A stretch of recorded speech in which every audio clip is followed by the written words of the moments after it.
Hi everyone, thanks for stopping by and seeing what I'm up to. My name is Silkyfeather and you can call me Silky. Kevin's got some news, got a change going on. Let's take a listen. Hey folks, are you holding your chair for this one? Because we've got a lot of updates on things that just happened today, and you better be holding onto your chair today, especially since we got timing updates, not only on when this package is going to get passed, but on checks and more. Let's get right into this. It is late on August 4th. Hey everyone, meet Kevin here. Let's get into this. Alright, listen to this quote. This is from Treasury Secretary Steve Mnuchin, and I encourage you to hold your chair for this one. Quote, "We are pleased to report that although we still have a lot of open issues, I just want to be very clear, we're not at the point of being close to a deal, but we did try to agree to a set timeline that we're going to try to reach an overall agreement on, if we can get one, by the end of the week. Nice. So that legislation could be passed by next week." Dude, what the hell? First of all, that sounds like an attorney wrote it to basically mean you literally said nothing on one hand, with all those asterisks you had in that quote, basically. But what the heck? Like, do you mean to tell me that Treasury Secretary Mnuchin, for the last 2 weeks of your negotiating and your really hard negotiating that happened on Saturday, and it was so exhausting, you know, you came in on a weekend to negotiate, and what Treasury Secretary Mnuchin has to report to us is, we just extended negotiations another week. I'm about to lose it. This is literally like the ref having a favorite baseball team, and all of a sudden he realizes it's in the ninth inning, bases are loaded, and his favorite team is about to lose. So he goes up in front of everybody and goes, "Hey, I actually miscounted. We're on the 8th inning." And everybody just freaks out. Like, come on. Pitch the ball and finish the game. I just want to be done. I want to be done making these videos. I mean, I'm not, but I want to be. And tomorrow I'm going to do a live stream. We're going to do a little bit of a giveaway, so we'll do a little bit of a stimulus giveaway because I'm so sick of this. Congress can't do it, so we'll have a little bit of a party tomorrow morning. Anyway, let's just take a moment here and look at the calendar and try to understand what things look like if things get passed by next week. And then let's get into some other updates that came out from the White House and Mitch McConnell, which are also quite interesting. I think Mitch McConnell is losing it, literally. You'll enjoy that. But let's look at the calendar first. This is a calendar of August. You didn't really need me to tell you that. Obviously, today is the 4th, and the expectation was that we're supposed to have something passed here on the 7th. That does no longer appear likely. Instead, now it appears much more likely that we're actually going to see some sort of deal, like a verbal deal, hopefully some kind of written deal, by the 7th. Then, they're going to take the 10th through the 14th to actually pass something. So maybe we'll see, one chamber vote on something, then we'll see another chamber vote on something, then we'll see some counteroffers, and maybe by Friday the 14th, Donald Trump might be able to sign something. If this happens, Treasury Secretary Mnuchin has stated he could get 50 million checks out within a week. Now, this is presumably through direct deposit. That's going to be the fastest way to get these. You're going to use those probably same 2018 tax returns if you haven't filed your 19 yet, or your 19 to see if you qualify.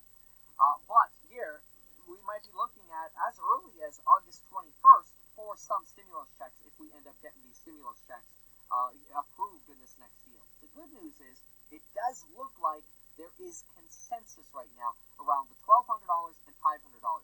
Though we're not sure right now if the HEROES Act is going to be the one that pushes through, or it's going to be the HEALS Act that pushes through. So maybe a beefed up HEALS Act, or a watered down HEROES Act, or some kind of version in between. We'll see. On unemployment, Mitch McConnell is falling apart. Listen to this. The New York Times reported that Mitch McConnell has, quote, signaled that he might be willing to reverse course and accept the extension of the $600 per week jobless aid payments that many in his party oppose if it would yield a compromise. Well, duh. After the lunch today, he even said it's not going to produce a kumbaya moment like we had in March or April where everybody voted aye, but the American people, in the end, need help, McConnell said. McConnell went on to say, and whatever this thing settles between the President of the United States and his team who have to sign it into law, and the Democrats' not insignificant minority in the Senate and majority in the House, that was really wordy, I'm sorry, that's his quote. to support, even if I have problems with some parts of it. Holy smokes! This is the same Mitch McConnell who, like, 6 weeks ago was like, we're not passing anything unless it comes out of my office. We're not doing $600. We're not paying people more to stay home. Whoa! Nice imitation. This is a massive, massive U-turn. So we just got a delayed time frame, but we did also at the same time get really good news that basically Mitch McConnell is throwing in the towel. Now, when he talks about this not so insignificant minority in the Senate, what he's actually trying to say is he has about 51 Republicans or 52 Republicans in the Senate who are all kind of trying to work together, but they're all on different pages. I mean, you have Republicans that are like, we're not doing anything. You have some Republicans that are like, $1 trillion is too much. Then you've got some that are like, $1 trillion is good. Then you've got some that are like, it should be more than $1 trillion. The Republican Party in the Senate, and this is not a diss on the Republican Party, it just is what it is appearing like a complete disaster right now. It's kind of, and sorry, I'm like making these references to the Vikings, but it makes sense. Think of it kind of like you got a shield wall of Vikings and one unified army of these Democrats fighting a larger army, but the larger army is all discombobulated. Like, the coordinated smaller group can win sometimes in these cases, and I think that's actually what we're seeing here, which is kind of crazy. And this actually gives Democrats a crazy edge, like it or not. Again, I never want to pick sides. I try to be as neutral as possible. I know in the comments everybody's always guessing. Oh, Kevin's back. The point is, I don't think it's our business. I don't care. Power are the ones who get screwed when the people get screwed. That is, the leaders in power, they lose when the people get hurt.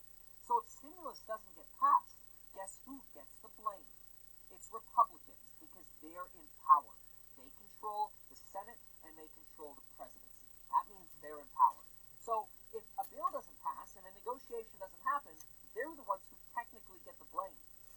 Democrats realize that, and they're basically laughing it up to the bank, going, give us what we want. Give us what we want. It's not our problem. Obviously, it is their problem, right? Because nobody wants the people to be hurt. But the Democrats are vying for more for the American people, and they're using this leverage to beat up Republicans. And here's the thing. It's working. It's working so well that Mitch McConnell is falling apart. It's working so well that even the White House is starting to back down. And I'm not kidding about that either. The White House is now backing down off the idea of signing to eliminate payroll taxes. Trump told reporters today at the White House that progress is being made, and, quote, I may not have to sign an executive order because progress is being made. He further said, we want to take care of the eviction problem. People are being evicted unfairly. It's not their fault, it's China's fault. And then, of course, blame Democrats as well for trying to bail out blue states, but walked back the ideas that he would act without Democrats. So you're really starting to see Democrats, like, arm wrestling here actually working. Again, like it or not, we know Democrats want a bigger package. They want the HEROES Act. They're tired of dealing with small packages. They want a big package. Sorry, I had to do that. At the same time, the National Multifamily Housing Council said that in June, nearly 95.6% of renters made their rent payments, which was about as many renters who made their rent payments as last year. Which what's crazy about that is, wait a minute, we're in the midst of a pandemic. What do you mean tenants are about making the same payments as they were last year? It's because of all of the stimulus that was in effect. This is, again, another thing reiterating what Democrats want. In fact, just to sort of break down quickly where the negotiations stand right now, let's look at a very simplified flowchart. Here it is. We seem to have consensus on the $1,200 stimulus checks, which right now could potentially, even with the delay, happen as soon as August 21st. On top of that, it actually looks like we're getting more support now for the $600 unemployment extension. This is huge. In every real estate video that I've been making, I've been very, very concerned about this unemployment boost. But it's not just that. It's also, hey, yeah, there's the eviction thing, but Democrats are pushing for what's called housing and rental assistance, basically money. Because if you have an eviction ban, you're really just kicking the can down the road, right? This is being negotiated right now. This is another big demand that Democrats have with Republicans. They're all on board with an eviction ban, but Democrats are saying, hey, an eviction ban is one thing, but we actually got to help people out of the situation too. You can't just kick the can down the road for 6 months. And then obviously the big stopping point in these negotiations, and it continues to be this, are state and local government funding. There is a massive distaste by Republicans for essentially, as they put it, bailing out Democratic blue states. Furthermore, Treasury Secretary Mnuchin says we're not doing anything close to $3.4 trillion. That's just ridiculous, he says. But given the Democrats exercising all the leverage as they are, what's it going to be, Stevie? 3.3? I'm really curious to see how this goes. This is actually now getting a little bit juicy. Because again, no matter what side you're on, Right. it's kind of like the underdog is starting to pull some punches here, and it's turning into a good fight. Like, Right. As much as I think so. pissed off that we're not actually seeing, like, give us the freaking bill already and pass it. Like, this Right. is actually becoming very fascinating. But unfortunately, fascinating doesn't pay the bills. No. So I am still pissed that we don't have something passed. And again, I want to take a vacation. I want to rent an RV and just be gone for a month because I made enough videos, okay? In the meantime, Donald Trump did argue tonight with Lou Dobbs that Democrats are holding firm on money for state and local governments and lamented that no bailouts were coming, although we'll see if Donald Trump ends up having to fold on that as well because of the negotiation that I just described. It'll be very interesting to see. Anyway, on COVID, Donald Trump says he will not re-close down the economy, despite some people making suggestions that we should just close down again for 3 to 4 weeks to kill this virus. The governor of Mississippi, a Republican, is also now mandating masks in public and retail spaces. And this is happening statewide starting on Tuesday.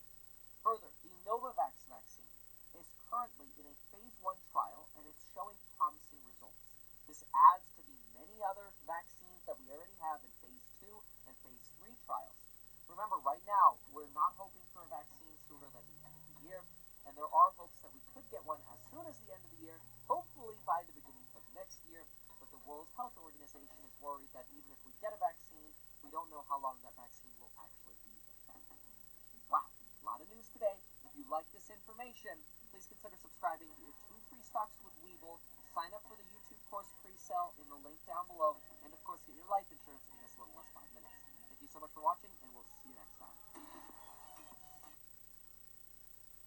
Thanks, everyone, for stopping by and seeing what I'm up to. My name is Silkyfeather, and I'll see you next time. Please do like, subscribe, and share.